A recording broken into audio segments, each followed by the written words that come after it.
Hello and welcome to Agent Upgrade. I'm Pablo Galvez and this is Simone Russo. And together, we've seen success in selling real estate. Now, we're passionate about sharing how we did it with as many people as possible. Subscribe today and welcome to the community. Hi and welcome to Agent Upgrade. I'm Pablo Galvez and I'm here with Simone Russo, my wife and partner. And today we're going to go over a pretty exciting topic, I think, which is all of the things that we hear from agents. So this will be very relevant to a lot of you where we talk to agents every single day in our business, and we get to talk to a lot of agents, hundreds and hundreds of agents, and we hear a lot of the same kind of questions and concerns and stories, and we're going to try and address some of those today. So enjoy. Should be pretty good. Awesome. Let's go. Simone, one of the first questions that I get asked a lot is, I don't know where to find business. Where do you get your clients? Right. Well, and I'm sure that you can help with this as well as we go through it, but there's a number of ways to find business in real estate. And I know that you and we focused on some of the core sources were our open houses, our past clients, and our center of influence or our sphere of influence, depending what you want to, call it. And that would be like the sphere of influence would include who? Like who would you put in your sphere of influence? Well, sphere of influence is anybody that knows you and that you know them. Right. And so if I were to call up somebody, if I were to say, let me see your sphere of influence database, and I would call them up and say, hi, do you know Simone Russo?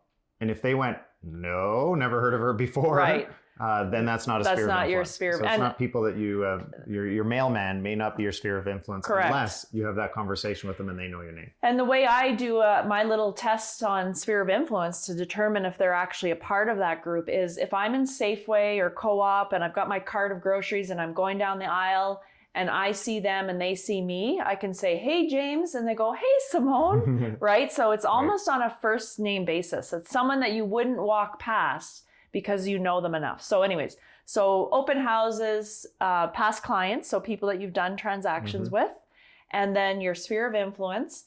Also, there's online leads. So there's a whole realm of being able to generate online leads. I remember when we first got into real estate, one of the first things that I thought was, this is so great because virtually anybody I talk to could be my client. Right. It's great, but it's overwhelming. It's a blessing and a curse, double-edged sword, right? Because this is probably, to me, one of the biggest mistakes that agents make is that they start searching for all these different pills, the magic pills in real estate. Yeah. And there are hundreds and hundreds of companies that are happy to sell you all kinds of services and programs and systems that will help you get more clients. Did we ever find the magic pill?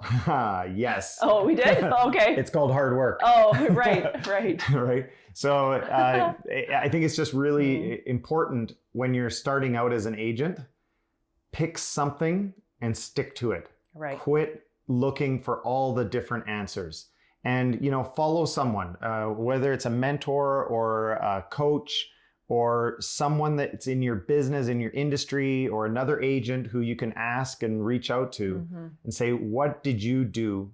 Not what are you doing now? Because as an agent progresses, they get more and more into past clients and sphere of influence. Right. That's the goal. The goal is that people just call you up and want to list their home with you, right? Which is a great place to be. But before that, you have to go out and get the business. The other place, talk about getting business, was door knocking. So we did a lot of door knocking in the early years. So that was another great source for us, was knocking on doors. And then I know some agents, we never did this, but there's the whole avenue of doing marketing or advertising, not marketing, but advertising. So bus benches and buses, billboards, door hangers, right? Mail out things. We never spent any money on advertising, like not a penny on advertising. We did spend a little bit in marketing, but I do know that if that's done consistently and properly, it could produce some business. So some background for those of you who are watching this is that in a previous business, we spent a lot of money on advertising. Yeah. And I am a huge proponent of advertising. I think advertising works 100%. 100% of the time it works when done well. You can have a massive ad campaign. In our past business, we spent close to $1 million a year on advertising to get people to do something, and then we could generate the sale. And it was great. I mean, it generated a tremendous amount of sales, which is great. Then when the market turned and things slowed down, of course, your sales come down, but your expenses are still high. Mm-hmm. What do? You want to cut your expenses. Where do you see an easy place to cut expenses? Advertising. So you cut off advertising and it's like the tap just turns off, and all of a sudden you're left with no leads. Right. And no skills on how to find leads. So, you know, when we look back, there's hundreds of ways. Well, it's about, I think I counted once, 62 different ways of generating leads in real estate, from door knocking to cold calling to advertising to buying leads off the internet to referrals, etc. There's so many different sources. You need to just figure out what you want to do and what you can commit to and what's going to be best for your long-term business. Right. Yeah, I agree. And for us, I knew that we could rely on ourselves and our work ethic, and that was free. Right. We had that. So we didn't have a choice. So yeah, no money and a strong work ethic. We basically went with a strong work ethic. I don't know a lot of realtors who start into real estate with a big pot of gold and a chest full of money behind them. Right. So usually when realtors start into real estate, it's because something else hasn't worked out and they decided to go and sell homes because it probably looks easy on HGTV. Show 3 houses, they choose one, and you sell a house. So how difficult is that, right? Right. The reality, of course, is much different than that. It's a struggle to find clients. And so my personal belief is it's all about building the skills of how to find clients. Yep, got it. And then did we mention prospecting? Telephone prospecting as a method? So telephone prospecting is absolutely a method. Right, to find clients. And we did that, didn't we? Yeah. Oh, religiously. What did that look like? Well, it was basically 8:30 to 11:30, Monday to Friday, in the office, stand-up desk, headphones on, and dialing people, whether it be past clients, Sphere, dialing streets, doing just listed, just sold phone calls, and just really looking for people that are wanting to buy or sell real estate. That's really all we were doing, is having conversations with as many people as possible. Yeah. One of the things that I tell a lot of new agents when they're getting into the business is talk to as many people as you can every single day. Yeah. And talk about real estate. And if you have 10 conversations a day, you're going to get to a certain level in business very quickly. If you have 20 conversations or 30 conversations a day, it's going to accelerate you. Yeah, absolutely. And the amount of time you spend in your office at your desk really should be spent only if you're prospecting or lead follow-up. Other than that, you should be out. You should be out of your office. It's good for your mindset. Yeah. Out of your office, looking at homes, talking to people, and just having connections with people. So to answer the question, I don't know where to get clients, everyone's a client. Right. A potential client. Yeah. So start talking to people. You know, one of our coach and mentor, what he said once is there someone in your community who's going to list their home in the next 2 weeks for sale? Right. And you Always. say, well, of course, yes. And then the next question, the follow-up is, do they know about you? Ooh, maybe not. So, you know, you could start in your own community going around and saying, hey, just so you know, I live in the community and I'm a really great realtor. If you're ever thinking of selling your home, even if you end up selling with someone else, come get a second opinion from me. Right? Yeah. So that's really good. Okay. Let's go on to the next question, because I've got them all written down here. Awesome. It's so Love great. it. Okay. I love this one. I'm off track. So I was, last year I was doing so well and something took me off track and I'm completely off my routine and my schedule and I'm off track.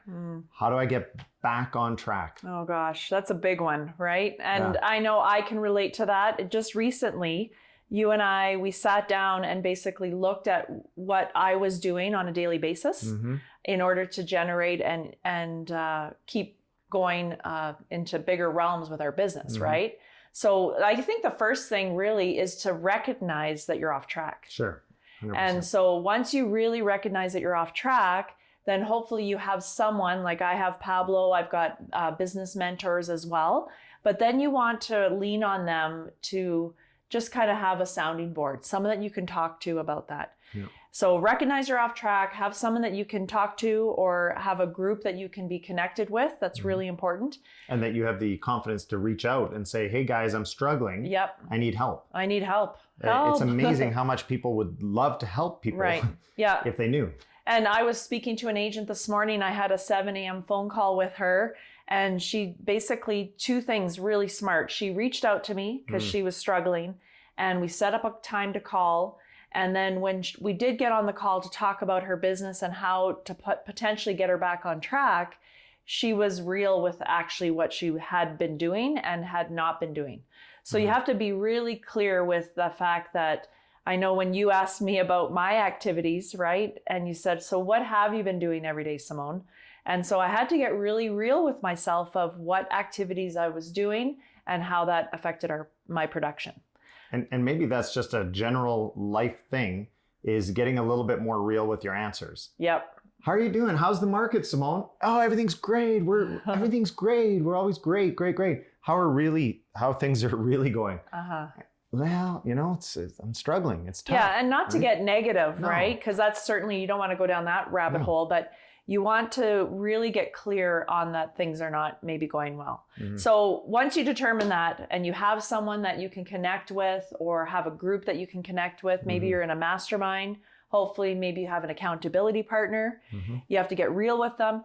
And then what I said to this great agent that I was talking to this morning is you need to, one thing I recommend is that to create a vision board or a dream board, you need to know why you're doing this all in the first place.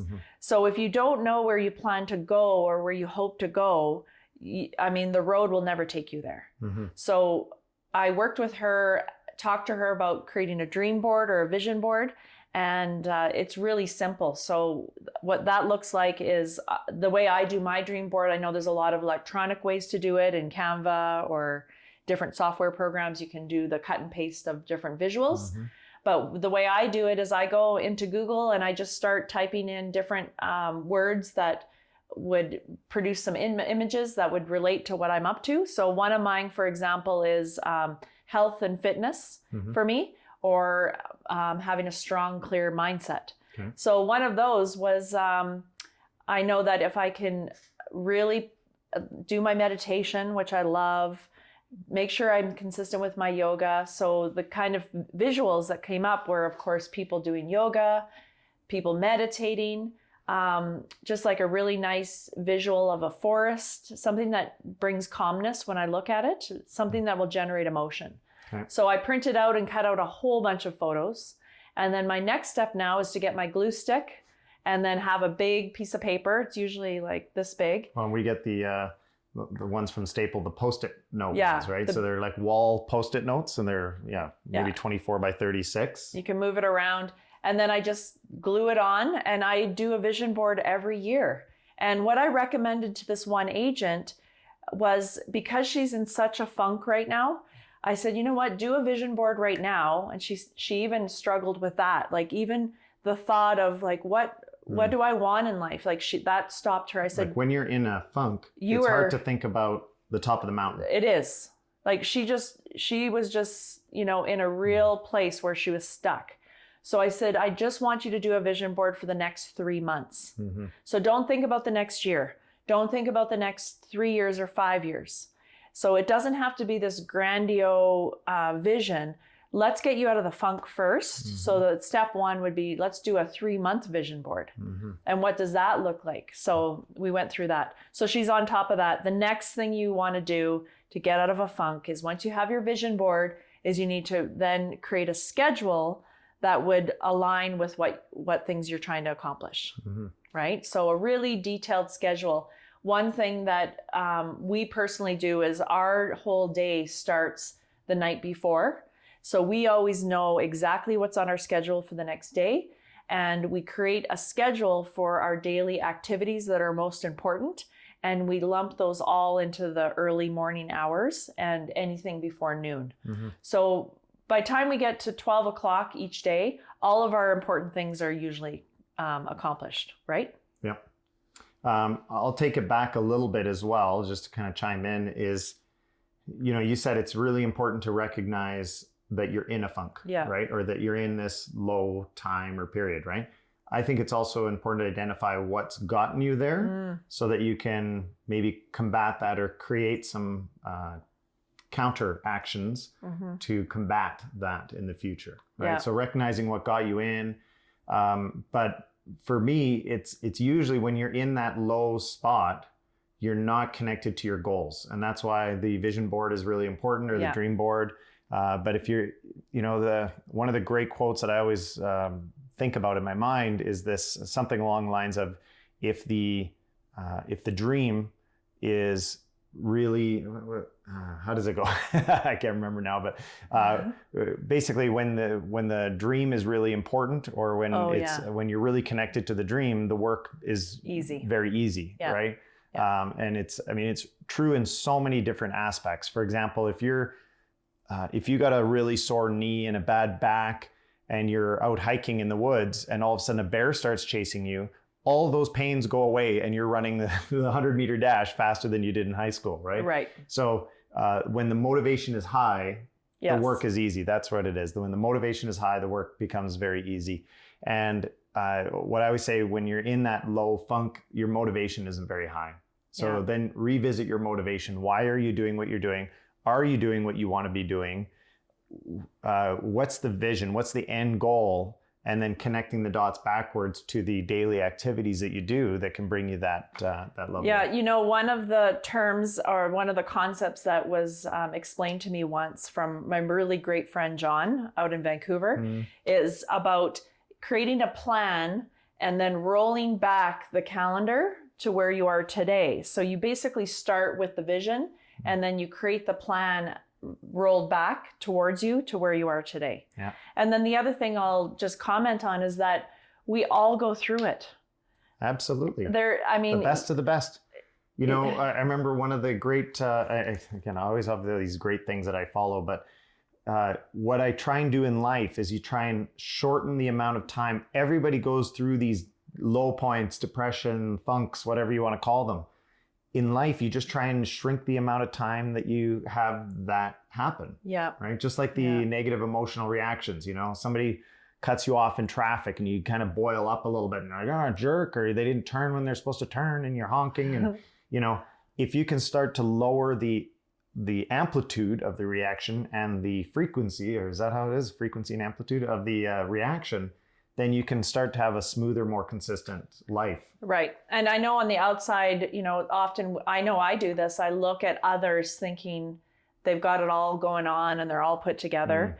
And really just, once you realize that everyone has their struggles, then I don't know, I guess there's a little comfort in that, because when you are going through it, then you know that this is what we're up to in life. And the game of life goes this way. Sometimes we're on these highs, and sometimes we're on these lows. So